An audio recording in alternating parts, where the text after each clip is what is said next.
OverDrive continues, brought to you by FanDuel, bringing you everything from the opening line to the final score. Bryan Hayes, Dog, Jeff O'Neill, Jamie Noodles McLennan, TSN 1050, your home smart speaker up on TSN 2. Our buddy Rhett Warrener will join us around the table here in a moment, right? Former teammate of yours. Yes. Former teammate of yours. Yeah. Good Western Canadian boy himself. Gritty, Saskatchewan boy. Yes. Gritty. I think a Saskatoon Blade. Former teammate of mine as well in Japan. You're kidding me. No, we played together in Japan at the Under-17 World International. Wow, What? I never even knew that existed. I don't think that even know. Yeah, what? All right. Under 17. We got to get to the bottom of that. But we're down at Boston Pizza. We're down on front. My understanding is Sean and Taylor are kicking around. What do we have? They're going to come in here. We have jerseys made. The C. Wow, the captain. That's Whose is my- that? Is that mine? That's my jersey? Try taking it. The C. Oh, Wow, yes. there's I love it. O-Dog, Number 4, too. 92. That is my number. And Noodles. Step Love aside, it. Bobby. Love You've it. been a We great love guy it. all day, but I figured you would not mess that one up. That's the wrong C on the wrong jersey. No, it can't be. Did you see him Attaboy, reaching Sean. for it, too? Thank you, buddy. That's my guy. Sean and Taylor hooking us up here at Boston I Pizza. love it. Getting a I little love TV it. time, looking good, feeling good. Boston Pizza, we appreciate that. Woo. Yeah, the captaincy, man. That's big. everyone understands that. I don't plant the seed here. Go talk to Boston Pizza. What if it said on the back, Hayes is a fraud? That would have been great, actually. That would have been very fitting. Like the captain, and then you spin it around. It's that logo from the guy who said he's going to deliver Well, the T-shirts. That's what should have happened. We have a lot of people that are down here, a lot of fans of the show, and people keep coming up in the break saying, hey, when's one of the T-shirts available? Like Hayes is a fraud. It's That's got why a we're buzz. here right now. It's got a buzz going. Yeah, Telling I know. you. I'm telling you, I'm not going to be able to get that horse back into the barn. It's out. It's gone. It's been established. Hayes is a fraud. It's a movement. It's a movement. That's what it is. It's a movement. So thank you for that. We appreciate that. All right, we want to bring in Rhett. Why don't we get where's Rhett in Retro? here? Because Rhett obviously was a former Calgary Flame. And Yes. he's doing podcasts about the Flames. There is Rhett Warrener, ladies and gentlemen, in the house. Yes. I love it. Up here for the All-Star. How you doing, Rhett? What's happening, man? I'm great. I was going to come in and talk about the 99 semifinals when the Sabres came in and kicked the piss out of the Leafs, but I don't know if that's loud. I wouldn't suggest doing that here. No, Not with it's this crowd. fighting It's words. a little quieter now. So what happened here? You and the O-Dog in Japan? Did you hear this I story? I know this story, and I was going to We bring were it up. teammates, right? We were teammates, and you got me benched because there was a beer vending machine in Japan that you kept getting cans out of, and I kept drinking it.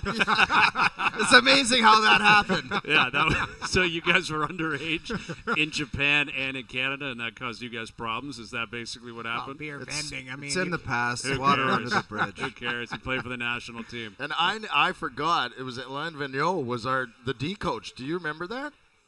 AV was? Yeah. Yes. I remember getting benched, and I'm like, sorry, dude. And I didn't think of him as the coach until years later. I was in Jason Weimer's basement, and he had a picture of the team, and I'm like, it was Vigneault. We played against him for years and years. And then he made it. Yeah. He made it. Well, it's good to see him, man. You're a perfect guy to talk to. I mean, that Flames Canucks deal last night, Elias Lindholm, he goes from the Flames. You get Kuzmenko. You got a first. You got a fourth that's conditional, a couple of prospects. Like, from a Calgary perspective, is this the beginning of more? And what's this transition going to look like in Calgary? I think it'll be a slow burn. Like, I don't think they're going to try and take it down to the studs, but I think it's what Conroy wanted. I think it's a big piece that Kuzmenko, because he's going to get an opportunity to play, and if he turns out, I think they get a chance to keep him and not go all the way down, but Right. or trade him again. Like Right. if he's a hot commodity, they can move him again at the end of this year, or pardon me, next year. Right. I think it's a great move for the Flames, and I think finally, probably out in Calgary, they've tried to tape it together for a long time. And you were there when Mika was there. They did it then because they had a goaltender, and Markstrom's playing that way again. He's keeping them in games, but they don't have a high-end, talented forward that can lead them and score when they need it. And I think the plan is finally in place to maybe get some draft picks and work towards that. There's a couple guys I find interesting. One is Nazem Kadri, because he probably thought he was going to be part of the solution there. And, they needed some good players. He was brought in to probably help the team. I know for a fact, regardless of what he says, he does not want to be a team that's taking it down to the studs because he's at a point in his career. He won a championship with Colorado, and I just don't see him wanting to stay there and play. No. And the other one which you're kind of strapped with it, is Jonathan Huberdeau out there on a big-time ticket at 10.5 a year for a long time. What on earth could you possibly do with that? That is an immovable object. You just hope and pray that he gets to a 50-point season. There's been times where you're thinking about maybe putting him in the rafters to even watch, but those are two tough ones. Kadri's played well enough. He might be garnering some more interest if he wants to get out of town. I still think it's going to be a tough move for Conroy to make, but he has played well this year, so it's a little easier. The Huberdeau one is really, really tough because it just kicked in this year. There's a lot of term left. And I don't think you can eat money on it for that long. Well, you've got to keep players, though. You have to actually have players on your roster, some of them high-end, to help younger guys if you are going to draft and develop. So, Kadri, if he wants to be that piece, then, it's a favorable contract where he still lives up to it. But if you're not in a winning situation, he can be a good mentor. Same thing, Huberdeau. We were talking yesterday. If Huberdeau can get to, let's say, a point a game or whatever, like you're getting some value out of it. But if you are turning it over, you do have to keep some out of all the players that might be on the move. Wouldn't Hanifin be a guy that you make a decision on and go, hey, where do we go? Hanifin knows what he's got in Calgary, right? And the Flames know what they've got in Hanifin. There's a contract out there that was offered, and it was kind of talk that maybe he was going to sign. There's no more info for either the team or the player. Make a decision. You're either in or you're out. Mm-hmm. And I think that's coming. And I agree with you. You still have to have a team. And we've done deep dives into this. Every team seems to have contracts that are a little bit like anchors, right? It's not like the Flames are the only team. Everyone's got them. The Flames are not the only team out there with a tough contract. So if it's Huberdeau, if you got 1.5, you can usually manage it and get through it. But they got to get guys that want to be there. I don't think the young guys that have come up have kind of surprised and played really well. And you've watched kids nowadays. You get a couple good picks, your team turns over real fast. All of a sudden, you're competitive again. Well, and those kids are cheap, too. Yes. That's a big part of it, right? Like, it is a math equation. And you're right. The fact of the matter is Huberdeau's taking up 10-5. That puts a strain on the rest of the money, though. The rest of the money's got to be clean money. Right. Like, you got to make sure you're getting bang for your buck. And it's interesting what's going to happen out there because Lindholm has been a long-standing guy. Like even the captain is like sticking around. He's been Michael Backlund, all he knows is Calgary, and he's obviously committed to whatever is going to happen. But those are veterans. Like Backlund's a veteran, Kadri's a veteran, Huberdeau's 30 years old. I mean it's a really tough position to be in because you either need to completely reload, which could be 3-4 years of real darkness.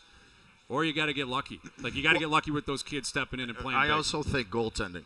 Like, the Flames, it's weird. They've got all the assets in every position that the rest of the league wants. And yet, altogether, it's not good. But they can't combine and make it work. It's an oddball situation. But I think with goaltending, it makes you competitive. And maybe in a bad way sometimes when your team's not that good. And that guy's... He can mask it. He's masking covering right? all the warts. But if you got a bunch of kids and maybe they're not quite there, that goaltender can maybe keep you in it and keep you competitive at least where you're not. Absolutely. Don't you think that when you, like, that's the interesting one? Like, for me, Markstrom would be the interesting one because they've got a kid coming. This Dustin Wolf looks like a player. Now, he's a smaller guy, but he's really skilled. So think of UC Saros, like that type of ability. He's not there. He needs experience. But Markstrom has a couple more years at $6 million. He controls his destiny. Whether Jamie, where's his mindset? The goalie is he open? That's going to be that's interesting. That's the question. Like all those guys. I mean, Huberdeau, I don't think you can move. Because if I'm Carolina or New Jersey, I'm putting a package together to bring him in and saying we're not having this a question mark anymore. We want to shore up our goaltending because we're tired of either getting a guy like Freddie who's maybe at the end of the line. I don't know where Freddie Anderson's at. I don't think anybody does. But to just say I'm going to go get someone else's second goal, go and get a stud. Right. And maybe that'll solve your problems in Carolina or Jersey. You're right. So you can put a package together. You can call Craig Conroy, and then Jacob Markstrom goes, I want to go to Carolina. No, thank you. That's the biggest issue. That's the biggest challenge, right? Yeah. And he just had kid last year. And what's his situation? Do you know why he should move? Because he's got, 2 years left on his deal? So you get him for 3 playoffs this year and 2 more. Also, why does he want to go into his next contract playing on a poor team, a young team, where his goals against might just blow up and his numbers aren't going to look like they're supposed to going into a contract. So go play on a good team for 2 years, and then your numbers are going to pop back. Imagine him in Carolina. You always talk about a goalie combined with a system. Yeah. Like rock stars. Rock That's star. That's what they are. You don't have to look too far back. He didn't have a great year last year. His numbers were no good. Right. And all of a sudden he's having another good year. But 2 years he goes ago, up and down all the time. But 2 years ago, when Darryl first came in that first year, like that team was tight. I mean, Darryl wins Coach of the Year, Markstrom's number. Like, it happens. You are hand in hand with the team you are in front of you. It's rare that the goal. You played with Hasek. He played in Buffalo with Hasek. Right. Like that guy was the ultimate outlier. Like, he was so good. You told me a story the other day where it's like they were in the playoffs and you looked around the dressing room. Yeah, we were in Ottawa. I'm looking around the room. I'm like, we can't beat. All the players. You're looking at the matchups. You're like, Ottawa's stacked. Like, they were really good. I'm like, how was Curtis Brown and Verrata? Like, what? How are we going to do this? You kind of scan the room and you're like, oh yeah, that guy. That guy's there. Like, did you ever get burned and you're like, I'm good. I'll be all right. It was, yeah. He had 6 shutouts. He had six shutouts in a month. Yeah. That's disgusting. Yeah. Yeah, that'll help. Rhett Warrener around the table. Chris Tanev's a guy a lot of people in Toronto want to know about. Like, the Leafs are linked. Maybe Vancouver's linked. Maybe he stays in Calgary. Who knows? But, like, what do you make of his play? I don't know. Ottawa now, too. Ottawa apparently could be in on. I can't understand that at all. Like, why you wouldn't wait until the offseason to do that. But, anyway, what do you make of Tanev, and like how big of an improvement could he make on let's take Ottawa out of it, a playoff team? I think he's a perfect fit for any playoff team. Yeah. He's a perfect fit for any team. Any team, period. Any team, period, stop. He just competes. He's a battler. I don't know him personally, but everyone talks great about him. He's a leader. He's just the kind of guy you want on your squad. Mm-hmm. I mean, your only concern is injuries, but if you look back since he's signed with the Flames, he's played in, like somebody told me the other day, like 90% of the games. Like, he's hardly missed any time, and injuries were kind of his knock. I think he's a big piece for any team that's looking to add. Like, will that be the same price as Lindholm? Like, I'm trying to figure that out. I don't think it'll be that high. No. But he's going to be I valuable. mean, it depends on what you value, right? Like, realistically, and you're a former D-man, you are too, as well. And There's a captain former for and that a matter. captain. But, like, where does he fit? Is he a top pairing guy? Is he a 3, like, on a good team? Like, where? I don't think he's a top pairing guy, but that being said, he's good enough to move up for a short amount of time. Right. Right? And people talk about Vancouver and maybe Zadorov moving out, and we talked about it recently. I've played on a lot of teams you go deep in the playoffs, you need players. Mm. And I think Vancouver's another place where he'd be a great fit. Obviously, he played there before. And if you think you're going to go to the finals or have a long run, you're going to run into problems with injuries. You really are. Well, that's the amazing thing about what's going on at West. Like, Edmonton are rock stars right now. Vancouver's got more points than anyone in the league. Winnipeg, they don't give up any goals. Like, it seems like it's pretty stacked out there. Do you have a favorite of those three?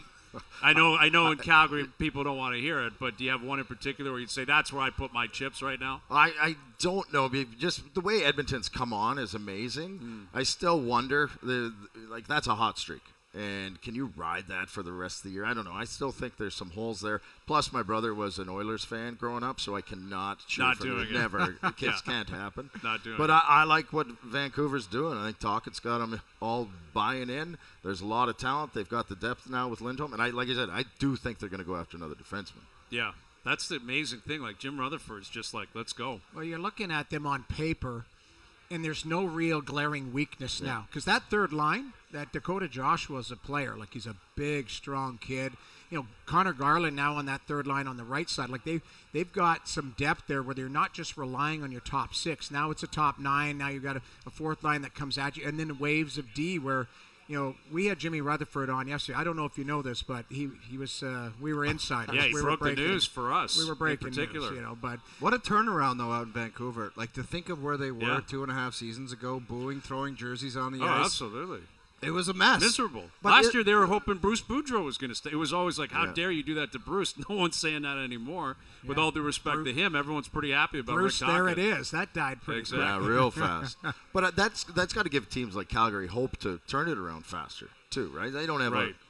a Pedersen or the defenseman out there. Quinn You Hughes. can Hughes. turn it JT around Miller. sometimes. years back, the Montreal Canadiens finished, I think, second last in the East. And then a couple seasons later, they were in the Eastern Conference Final against the New York Rangers. So it can happen with some players and some transactions and some young kids. Like they had Subban come up and he played well for them. If you have that happen, it doesn't have to be 3 to 5 years all the time. Not always. But a lot of things have to go right in saying that. Absolutely. Rhett Warrener joining us around the table. So you were a teammate of O's in Japan. You and Noodles in Calgary. How was that? Wow, it was an experience. It was hard to keep. It was hard to keep up with them. I'll say that. Very difficult to keep up with them. Were you out with him one night when the mascot showed up and Noodles was wondering why the mascot was showing up at the bar? Were you there one night? If I was, I don't remember being there. I feel like the mascot showed up at his house. Oh, okay. We used to have a hangout, and it was Rhett's house. I see. Okay. Because at that point we would you would talk about. So Luke brought it up in the 5 o'clock hour. He said they had a really tight team in Seattle, and he said the teams that they had success with were guys that were really close, and they hung out outside of the field, outside of, they went and had beers. They went and did things. That was our team in 04. Mm-hmm. We were tight. Any team that you played on that was good was usually tight, right? Everyone bought in and kind of told the line and enjoyed being together. I think it's underestimated how important that can be. I know, and it doesn't mean you have to go out and drink 100 beers. Although we did sometimes. That's the problem. Every once in a while. You were also, it was a different era. You can't even do it nowadays, and that's fine. You don't need to. But hang out together, have some fun, and enjoy being part of that team because the stories, the camaraderie, the friendships that are still tied to it. I mean, we're going to hang out because Mika Kiprasov's jersey is getting retired. Was that March 4th or 2nd? Yeah, and a lot of that group in 04 is going to be flying in for it. That's good, because if you guys weren't tight, everyone would be like, I don't know if I can make that one. But if it means something, you just go and you show up and you do it. Especially with Kipper. I mean, nobody talks to him other than me. He doesn't return any calls, but there is a fear that he might not show up, which is a little scary, but he'll be there, and it's exciting because we did have a close team, and Rhett got me traded out of there, so that's when they shot straight up to the finals. Is that right? After I got traded. You were responsible for him to be moved? No, I wasn't out with him till 5 a.m. in Dallas. That was his own decisions. Yeah, well, that happens. I didn't get traded because I was out at 5. I actually asked Daryl. When Daryl traded me, I saw him. I came in at 5 o'clock in the morning in Dallas after the game, and he was in the lobby, and I locked eyes with him, and I just walked up to my room. Daryl Sutter was. Daryl Sutter, yes, and he was our coach and GM. And then when I came down at 10 o'clock for the bus, he called me over and said, I just traded you. And I said, it's because I broke curfew. And he started laughing. He's like, no, I'm good. We traded you for Chris Simon, who was a big piece of their run to the finals. But that was hard. It was a tough. Well, and he was such an integral piece of the room. Like, and that's part of it. Everyone on a tight team has a role. And you got to play that role, and you got to embrace that role, and everyone around you supports you in that role. And he was the best. They were so broken up. They flew to Colorado the next night and beat them 7-0. I remember being so rattled watching the glue guy. Yeah, the glue guy. They're like, to hell with that pigeon. We're out. So it was good. But they had a really tight team, and we did have a tight team, and that's how you make those bonds, for lifetime. Well, a weekend like this, I mean, that's probably a big part of why you're up here, right? You're going to come across 1 million teammates. Everyone's in town. It was funny. I was walking just to grab a coffee this morning, and this old fart came walking across the street. One of the Toronto Maple Leafs greats, Dougie Gilmour. There you go. Came up. I played with him in Buffalo, so we're old friends. But, you run into so many great guys. Oh, yeah. Dougie's the best. Dougie's a legend up here, man. Yeah. He's probably a legend in Buffalo, too. I think he's a legend everywhere he goes.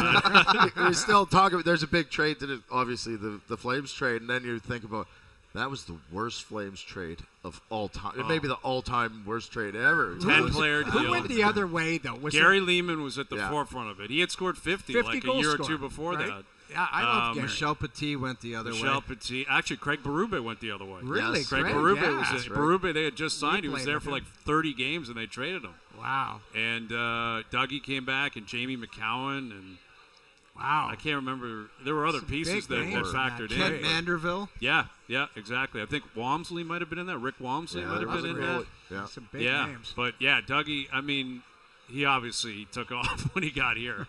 Although he won a cup in '89 with the Flames. Well, that's the goofy thing. Why are you making these trades? You have a team that's got chances to win. Yeah, exactly. Like, I mean, listen. I guess the Nieuwendyk deal worked out pretty well, though, because you got a Ginla in return. Yeah. We were sitting I'd say that worked out pretty well. I think it was Cole Harbor. We had a World Junior tryout when Iggy.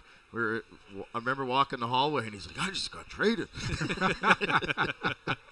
Well, it worked out for both teams, I would say, because Dallas was probably pretty happy, too.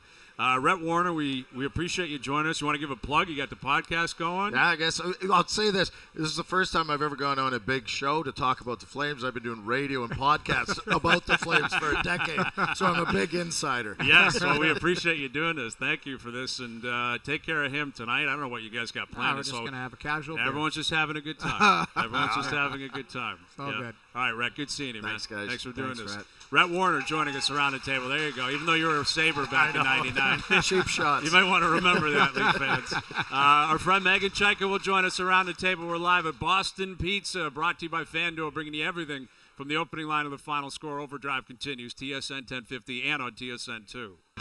We are live at Boston Pizza, downtown Toronto, down on front. It is All-Star Weekend. There's a lot of buzz downtown. You got the Super Bowl next week. This is the place to be this weekend, next weekend, every weekend. We love it. Thanks to everyone at Boston Pizza for having us down. And, of course, our friends down at FanDuel as well for setting us up like they always do. Our best bets brought to you by FanDuel coming up here in a moment. And, honestly, I should have asked Megan to help me out. I don't know why I'm the one doing this. Meghan Chayka joins us around the table. Megan, we see you on SportsCenter all the time getting picks.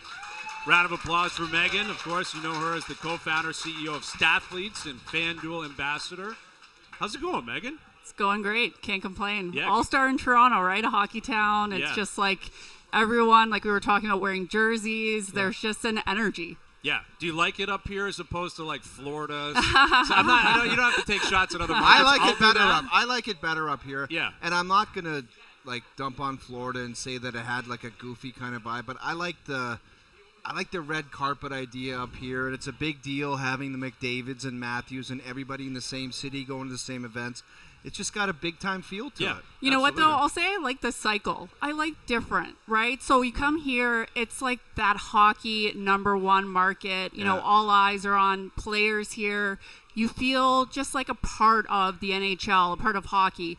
You go to these other markets that are up and coming, it's fun to see growth. You know, you see more jerseys. You see, like, Winnipeg fans in St. Louis. You're like, oh, my gosh, there's, you know, Mark Scheifele or Hellebuck or whatever. So to see the game grow as much as it has and, like, these different markets embracing it now is incredible, too. Different feel, but incredible. Absolutely. It's a different feel, though. Wasn't last year, was it in Florida where they were shooting on the beach? They're firing pucks, you know, and guys are in their jerseys and in shorts and stuff. It is a different feel, but this is traditional hockey here. This is, you know, there was talk about there's going to be guys shooting pucks off the CN Tower, and I'm like, come on. I haven't heard no, of it's anything They put that in the jumper. They're like, holding on. Can you imagine walking it on the outside doing Drake's something? up there, sitting there. It'd be ridiculous. Right. No way. Well, I guess the draft is going on right now. It's not like Joe from the Bridge is he's really engaged. He wants to know if Matthews took Nylander. I guess they took Nylander, and I don't know if Marner's still out there. But it's a cool idea. Like, I like the draft is back. I don't know how you feel about it, Megan. I love it. Yeah. I'm it's for great. anything like fan-centric at these events, right? We want to see, like, them having a great time. You know, it's not just about the skills. It's about the people. Well, so you do a lot. I want you to take us through your process here, because when I look at the board, right, I'm looking at my best bets here brought to you by FanDuel. I'm like, I think we're getting good odds, like Matthews outright in the All-Star skills, Nylander outright in the All-Star skills. They're both paying like 11-1 right now. I know everyone's going to bet on McDavid and maybe Pasternak's getting low. Right. I like the Leafs this weekend. Like, how are you – take us through your process for the skills competition. And how is the skills competition? Is it going to truly define who's the ultra-skilled guy, or is it just – one of those things where someone's got to have a good couple hours on the ice? And you're looking at skills in a vacuum, right? Like, they're on the ice, they're not in a game. So I have a lot of stats from the game, but, like, who has the fastest speed burst? That's not going to happen, you know? And, I mean, it's nice to see McDavid out there. Hopefully he turns on the Jets for everyone, but you don't know. And it's he might fun play for these cool guys, too, right? I don't want him to be Joe Cool out there. That's why I look at Matt Barzal, who's in it. I could see him winning fastest skater, because he can fly. Well, didn't he win last year? I was just going to say, he won last year. But McDavid wasn't in it last year either, So right? That's the caveat. Like, if there. McDavid wants to win, I think he probably wins. I know. My whole thing is I think there's a fine line where these guys want to compete, but they're also like, hey, I'm just here to chill as well. Right. So you want to turn it on. the last thing you need to see, too, is him rounding a corner and come up like, oh, bad. Yeah, but everybody nightmare. wants to see McDavid just shoot around the ice and break the record of fastest skater. Exactly what you want. Yeah. Exactly what you want. You want to see McDavid do that. But it's up to him, because I think if he puts his mind to it, he probably will. Yeah, it depends on if he has a late night, too, the night before or something. If he's enjoying himself, you're like, you don't want them to put too much stress But wouldn't on their everyone body. be enjoying it, right? It so is, but that's why goalies. Even? That's why they had to change it, because goalies were giving up 30 goals in the game. Right. You're like, this guy's just barely in a lawn chair back there because he can barely get to the game at 2:00 in the afternoon. Yeah, we need a hangover stat. Can you create one for us, Megan? Is that possible? For sure. I'm sure that Vegas team was riding that their first season, right? It was, Absolutely. but I will say, lately I've been 18-1 on my bets since November. So I love it. Not too bad. I told FanDuel I'm not counting tonight against my record or tomorrow night. Yep. I'm doing a strength and numbers on handicapping this skills. Okay. What do you got? So how do you take us through your It's process? tough. Because My typical process is definitely a lot of data, right? So I'm running simulations. Who's more probable to win? Whether it's puck line, money line, or score. So any sort of points. And then I really like to go a bit deeper. So at 18-1, I'm looking at why these teams win and how they stack up against their competition, right? So if someone's playing really great defensively, I'm not looking at the over, right? Yeah. They're shutting things down. I'm actually kind of scared of those teams too. Great defensive teams, goaltenders that have been playing really well. I have those stay away games more than I have those bet on games. Right. And then I just let the data take me where I believe that I'll have the best edge. Yeah. So I do want to see that return on my investment. I'm not betting Connor McDavid to win the best skater. Right. I'll make $1. Tell you you what, know, you must be man, having great. a difficult time trying to find some lockdown defensive teams. 'Cause it seems like most nights our team will be up 2-0, 3-0, and all of a sudden it's 5-4 tough. after 2. You know who's Like been the really who's been really great lately though is the Edmonton Oilers. Yeah. That's They've been just fantastic. ride them for. So fantastic. They make up 16 of your 18. There was wins a lot so of far. Oilers in the last month Really? for sure. Yeah. Yeah. How shocking is it for you to see what their numbers defensively look like compared to what they've been basically forever? It's really interesting, and I mean, I think you as ex-players maybe have more of that layers, but they've certainly changed their mentality, and they're actually using their speed forwards to play defense. And then you're seeing the defense be able to take over, right, and step up on the blue line, feel comfortable that they know that they have that back pressure coming back for them. They've gone from almost the bottom of the league to the top of the league in scoring chances against. It's crazy, Megan, when you look at Edmonton and Winnipeg. Yep. It's for years, it's we want to score 100 goals. We want to just beat you 7-2. And it's how long it takes for teams to realize that commitment to defense, kind of the non-sexy stuff where it's that's the stuff It's you got. hard work. It's a lot of hard work, and it's not the most appealing stuff to do, but that's what you got to do to get better in that area and ultimately win. Sure. That's crazy. Especially to win, over you gotta 82 do it. games. Yeah. You can't not play defense and come out on top. Do you ever had where you felt like it's the lock of the century or something, and you just get jammed up by a goalie who makes 50? Like Lucas Dostal stood on his head against the Leafs that night. It was 50-some saves. Yep. And then Toronto Suns, no-name guy. I'm like, this kid's actually a really good young goalie. But if you're going to bet or if you're going to take a look at something, there's the outliers that guy can stand on his head. Yes, and hockey is chaotic, Right. right? You have those nights. If you're betting every night on games, you get burnt. Right. It's just what will happen, especially betting on outright winners. I will say though, I heard you talking about the Leafs earlier. That goaltending will, change that team. Yep. I mean, they are letting a lot of scoring chances against as well on them. They're actually 24th in the league at 5v5, meaning that even strength, they're seeing a lot of volume of Right. good shots. So you put any goaltender in that situation. Stresses them. Big time. I like to play the blame game, though. Sure you do. I do. Let's do it. Let's go around the table. No, but when you look at something like that, and what did you say, 5-on-5, they're Yes. giving up. They're 24th in the league. 24th in the league. How do you get statistically or analytically to the answer of why that's happening? Or Defense? can you? Yeah, I mean, you have to have some sort of defensive system to eliminate some of those high-quality shots against. Whatever that looks like, however that looks like for the coaching side, plus Well, my counter to that talent. would be, of course, Yeah. they have a defensive system in play. Are they Sure. just not playing it? Or how do you get to them not playing it or the quality of defensemen out there to not do it? You could definitely point at a quality of defensemen as well, right? You need to improve, and that's a clear gap in the Toronto Maple Leafs. But you second that with their goalies right now are allowing 33% of their shots on low-quality shots. The flip side is Edmonton goalies are stopping all of those low-quality shots. Right, the so ones it's that like, you should. The absolutely, stoppable the consistency Yeah. of knowing that they have those shots for you. And Toronto's one of the worst in the league. Yeah. So how do you win with that? Well, that's the last line of defense, right? You go through the defense and the issues, and then you get to the end, and you're like, if those are basically back-breaking goals. One that you could think of, and that just recency, like when Samsonov was giving up the flick shots from the blue, like that Jordan stretch. Greenway stretch, like Back-breaking. those are back-breaking Yeah. goals where those are stoppable shots analytically, and then not only from a mental standpoint for your team's like we can't trust what the hell's going on back there. But he's come out of that, so you got to see where he's hopefully trending.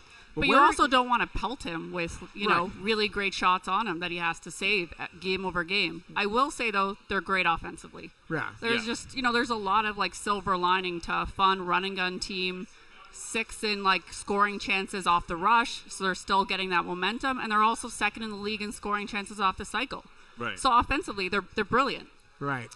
Meghan Chayka around the table. How many people ask you, will Austin Matthews score 70? And how do you answer it? Well, I say that like you want to look at the underlying numbers as to why he will get there and what has changed with him.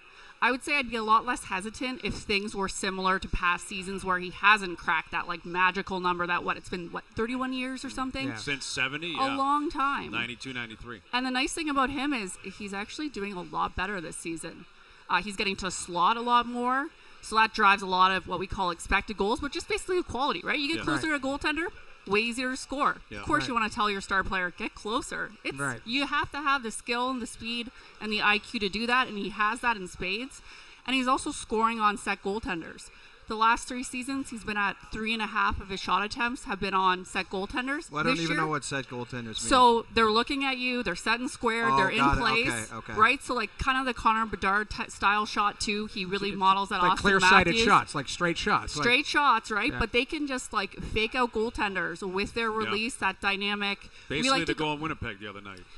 Yeah, and he's done it a lot. He's top of the league, over 25 on set and squared goaltenders, and he's doing that at twice the rate as previous seasons. Wow. So incredible. So whether he's been working that in the off season, he's really mastered, being that deceptive, quick release. We call that the catch and release. So it's not a one-timer, but under 1 second, we track that at Stathletes, under 1 second, stick, puck, movement, they get it off. And Austin Matthews, Pasternak, Tage Thompson, all these players now realize that's a great way to beat goaltenders because they just don't see it.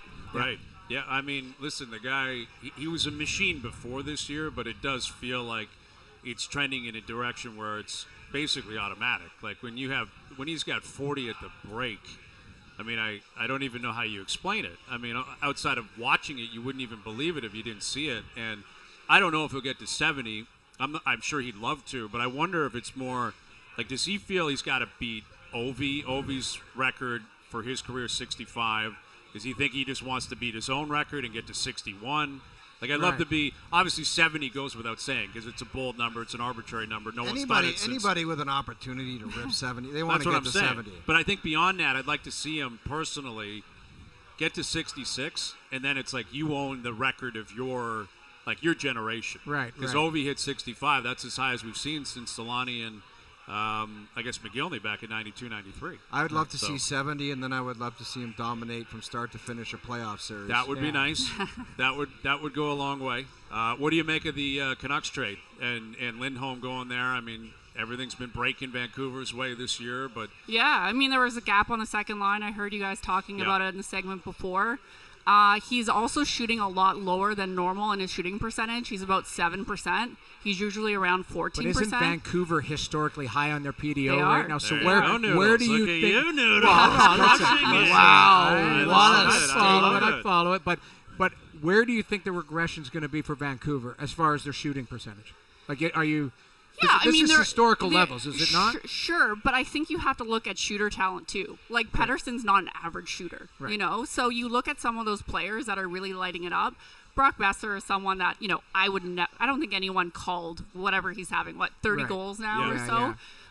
he's usually around that 20-goal mark. So there's certainly those players that you have an earmark for. But I think there is an element of, that aging curve. Some of those players now are getting into their, very prime years. Right. And it's fallen together for them almost perfectly. Absolutely. It's kind of been a dream to see the Canucks playing at that level. If you're betting against it, or if you're actually trying to predict where they go from here, sure. Do you have to factor in, maybe, tougher schedule down the stretch, that type of stuff, or do you just go, you look at the numbers and say what they've been doing so far, can they sustain it? Well, Lindholm helps, right? And I mean, that's a loner, but you're taking a swing now because you think you have that gap, you think you have an opportunity, and I like Demko too. I don't think there's many people in the league that don't like him as a goaltender. Yeah. So you're checking the box in a lot of different places, and they have some grinders too. I heard you guys talking about Connor Garland. He was awesome in Moncton. He scores off his face. I mean, I know him very well as a player. He's that type of player that you want on your team too. That's that depth and that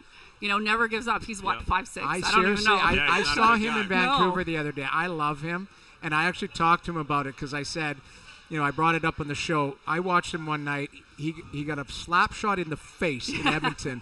It went off his face into the net, and he skated off the ice. It was just. And I said this respectfully, he's just a player that just is hard to play against, kind of like a mutt, just in there. And he's hard. That good He's a pain in the ass to play against. He's got skill, and he's not a big guy, but God, he gets it done. It's impressive.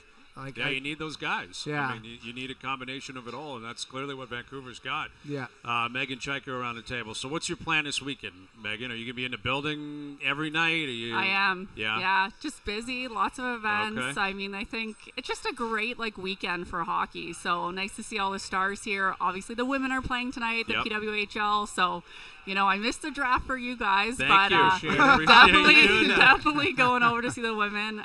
So it'll be awesome. Yeah, well, we appreciate you joining us. Thank you for doing this. Enjoy the weekend, and we'll catch up again down the road. Thanks for joining us around the table.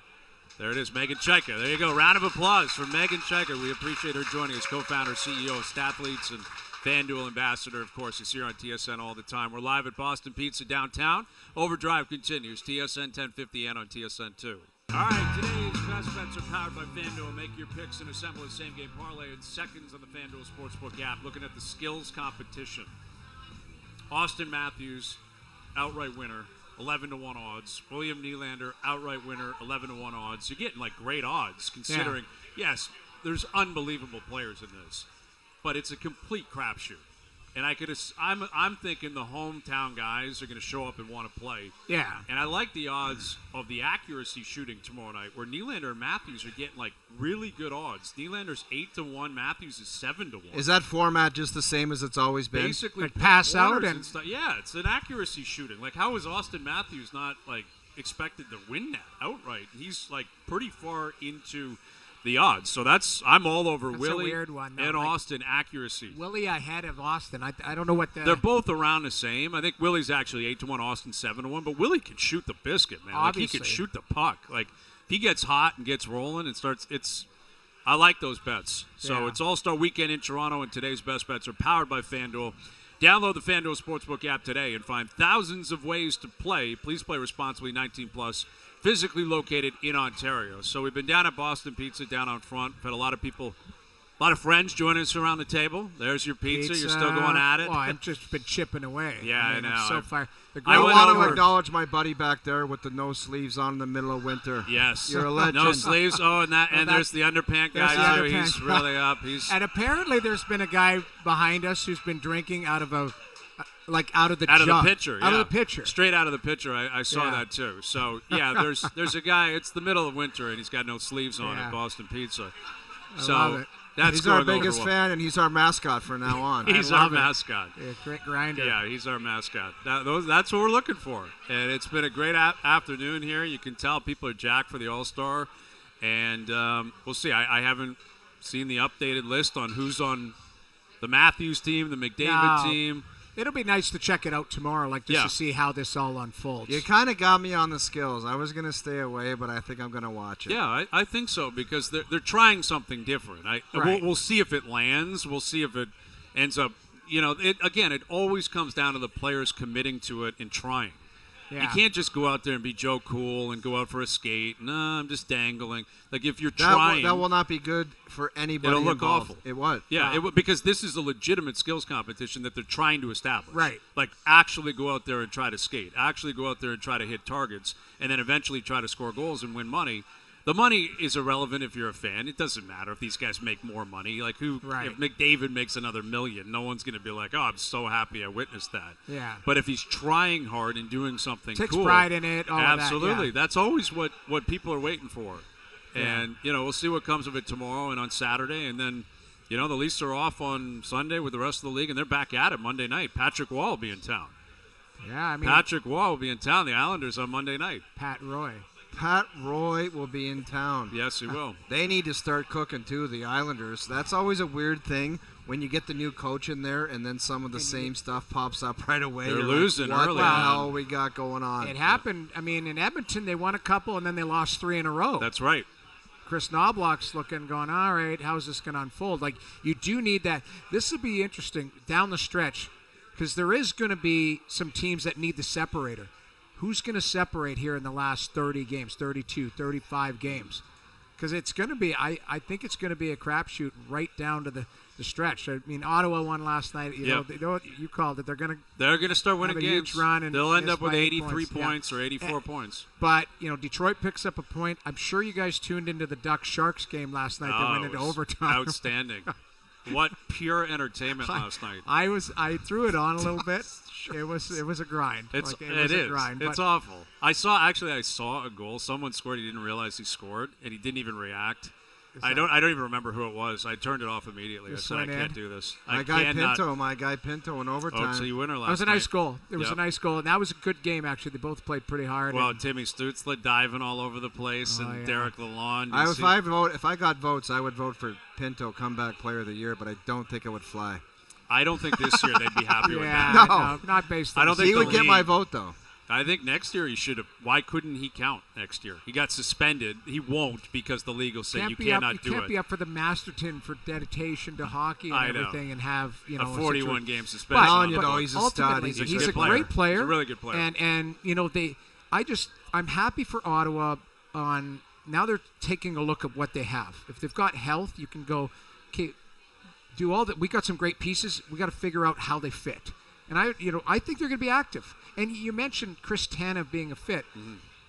I think he would be a good fit there, but it's for the future. Why would you acquire, unless there's some wink, wink, nudge, nudge, we're going to acquire you and give you a 3-year deal, and maybe that's going to happen. And in Ottawa may be shrewd to do that, but then you got to give up assets to get them. Why wouldn't there be a wink, wink, nudge, nudge? Get we'll for see on free July this summer. 1st. Well, exactly. That's what doesn't make sense to me. The argument would be, if you want to be a part of this program, we'll extend you right away.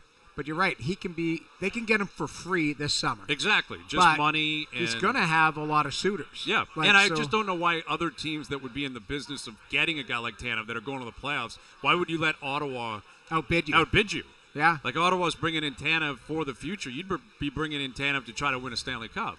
I think that's where it wouldn't make sense to me. I've said this before, if I'm a manager and I identify somebody, you need to be all in on these guys because there is going to be a marketplace where there's 3 or 4 teams that are kind of all in the same boat going, we want this guy. Mm. So now all these managers, like Craig Conroy's probably sitting back and fielding offers and going, these are the 4 teams that want Tanev or Markstrom or you name it, and Hannafin.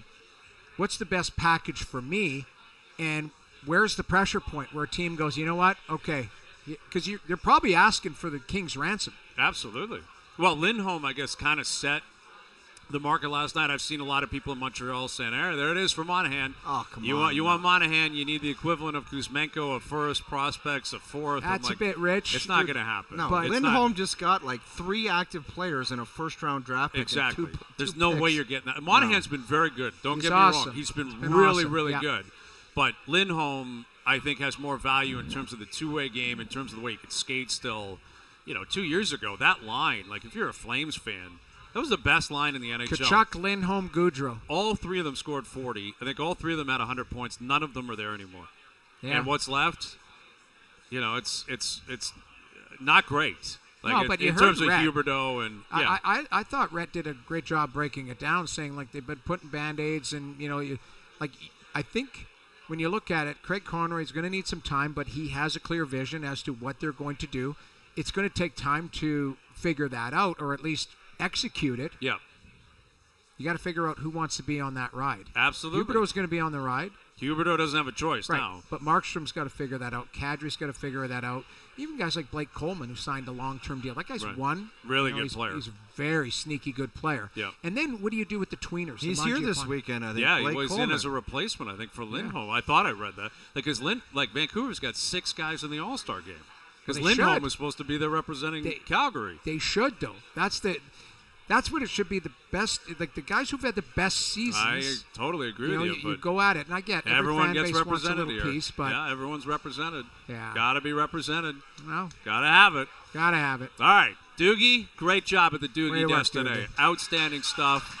The Gap Man, Paul Gatt, crushing it as always. We appreciate him. Everyone back in the studio, always helping out. This crowd down at Boston Pizza, unbelievable. Sleeveless, guys drinking out of pitchers. It's pretty wild stuff. We can't thank everyone enough, though, for coming down. Everyone at Boston Pizza for the hospitality. Our friends at FanDuel for hooking us up. Everyone's been having a blast here tonight. Everyone for joining us around the table, too. We appreciate that. It's going to be a fun weekend. It will be. It's only Thursday. We do have to do a show tomorrow. It feels like Friday, but it's not. Yeah. We will be on the air. So thanks to everyone behind the scenes for helping out. We appreciate it, as always. Everyone behind us, everyone for tuning in today, radio, TV, podcast, web. Let's all do this together. We're out of here. Enjoy your evenings. Enjoy the games tonight. We're back tomorrow at 4 p.m. We'll chat then.